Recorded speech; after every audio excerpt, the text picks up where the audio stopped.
Some of the more frequent news about the upcoming Soccer World Cup reports that tickets are not selling, foreign visitors are not coming, and the event will be disappointing. Yet FIFA, the International Football Association behind the event, and sponsors are planning for a sold-out event. And if you don't have the ticket, there is a way to find them in the secondary market, with the blessing even of FIFA. Managers from the Football Association and the top sponsor Visa were part of a panel at Transact 2026, one of the leading events about electronic payments. Let's listen. We started off with the Visa pre-sale the back end of last year. As you said, there's been unprecedented amount of demand for these tickets. We had over 500 million ticket applications for those 6.5 million tickets.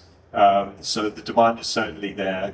But with that, then obviously comes the risk on fraud and the risk on making sure that people who have bought those tickets get the right ticket. And again, we're adopting mobile-only tickets via our FIFA app to again try to battle against any third-party markets or ticket touts, for example.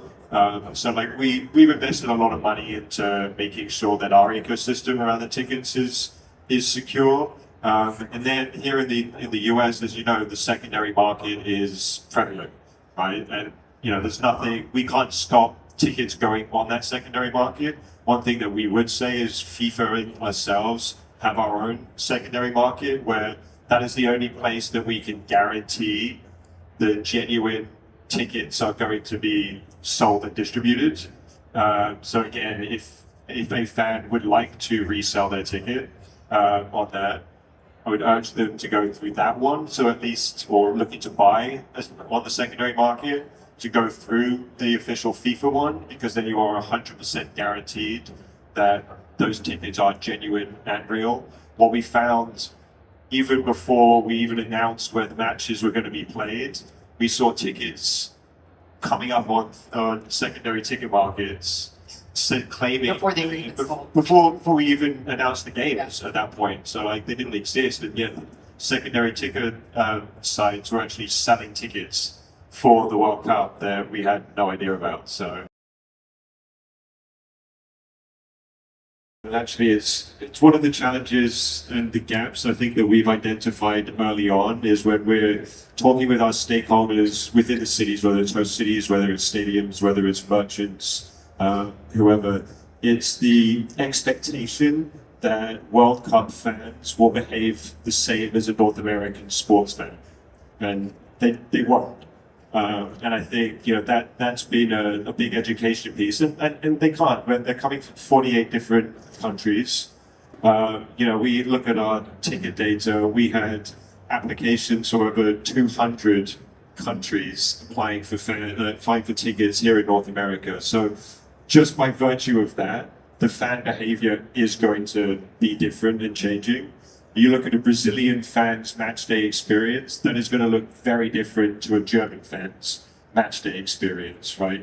So I think from our perspective, whilst we want to try and create a uniformed environment and a uniformed experience for the fans, it's really important that we are also catering to those local nuances for the different fans who have different expectations, whether it is hospitality expectations, whether it's eating habits. So let's take an example. You have a Spanish game, like Spain's playing, you've got Spanish fans, they tend to eat late. So you look at a merchant who might close at 10 p.m., they might be missing out on a huge amount of additional revenue and business because Spanish fans actually like to consume and eat late. So those little nuances, I think it's really important that merchants take into account. And look, we as FIFA, we are the organizing committee, and we do rely on our key partners like Visa, like Bank of America, who are the experts in this to help build. And I don't say partners lightly. I mean that intentionally, in that you are helping working with the venues and the stadiums by looking at those POS systems and making sure that they're compliant with our needs and what we want to do. But I think the biggest thing that we can collectively do is try to educate the market as much as possible that the World Cup is a unique experience. If I had $1 for every time a stadium or a city goes, yeah, don't worry, we understand, we've hosted a Super Bowl, so we know what we're doing. I'm like, 100%. And everyone always indexes on what they know. The Super Bowl is the North Star when it comes to, a North American major event. But we're looking at 104 of those condensed into 39 days. The sustained peak demand that we're going to be facing is unprecedented. So really, I think making sure that everyone knows that a World Cup fan is different. So I think with merchants who tailor their World Cup strategies to that reality versus kind of working towards the familiarity, I think we'll see that in the numbers. We're actually not building any new stadiums, so we're actually coming into existing infrastructure and existing venues, which is good and bad. It poses its challenges that we're trying to then retrofit existing stadiums and venues into kind of our World Cup reality. That also has that challenge. And then also with the host cities as well, it's not just about what happens at those venues. It really is around what happens outside within those cities. Again, with the fans that are going to be spending a huge amount of time there. So I think that's a really big focus that we're on.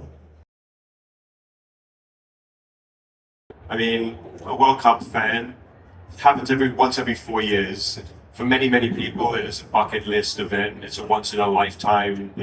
They have been planning these trips for years, to come over to North America to watch the World Cup and watch the 7 to 10 days. Right? They're not just coming for one game and then leaving. They are going to be here for a duration. So I think that's really important to not just program like what they're going to be doing on a match day, but I think what's really important is what they're going to be doing on non-match days. Right? For many of them, they'll come to this market for the first time, come to that city for the first time. What are they going to do on their days off? They want to, go to tourist sites. They want to eat. They want to shop. They want to explore. So I think it's really important that it's not just the ecosystem that we can control about making sure that experience is great, but making sure that the broader ecosystem is there. Because if you take a fan coming into San Francisco, for example, they might watch a game there, but then they might drive down the Pacific Highway, right, and go and explore. So it's not just the impact felt within the host cities. So I think that halo effect and that broader impact is going to be felt across not just the country, but across the continent. And I think when we look at some of our commercial partners, but some of our media partners and other stakeholders, they're all planning watch parties, right? They're all planning fan zones, not just within those host cities, but outside of that, because there are fans of all of these teams, of all of these nations that are located outside of those host cities. So I think when we talk about like how do we build a long-term kind of value, legacy sometimes can be a bit of a hollow word unless it's really kind of defined, and I think it means many things to different people. So I'll try and kind of maybe break it down in a couple of different areas. What about maybe like infrastructure? So like with our host cities, they're investing millions and millions of dollars of upgrades in transport infrastructure, in just general services to make sure that they are World Cup ready. But that impact is obviously going to then be felt long after the final whistle there. And I think when you talk to merchants, you have the operational impact as well. Look at even basic things like training staff to be educated on how to deal with a truly international audience that they have, been there, they have serviced, and they've done a World Cup. That training and that impact is going to be felt. And that's a huge asset for that business to be able to say, yes, you know what, I managed to successfully handle a World Cup environment. So I think that's really, really key there as well from that. And then I think reputational, I think is one that often goes undervalued. But these fans that are coming, they are going to leave after and go back home and tell stories and tell about their experience, because that's what the World Cup is. Well, in a large-scale event like this, merchants will no doubt face operational and performance challenges. So the key is to start preparing now for this large-scale event. Ross mentioned, we're expecting 6 million fans. 4 to 5 million of those fans could be traveling from outside the US. So not only expect an increase in your payment volume, but be prepared to see an increase in international payments volume coming through as well. So as a merchant, I would suggest now is the good time to start talking with your fraud teams. Give them the heads up that this volume will be coming so you can prepare for it. It's always better to be proactive versus reactive. So by working with your fraud strategies teams, take a look at how you can adjust your risk rules to help reduce those false positive declines and help remove friction out of that process. And you don't want to have your authorization systems, your fraud systems, think that it's a fraud attack when it's really just a spike in volume due to increased sales, which is a good thing. We want those payments to go through seamless as possible.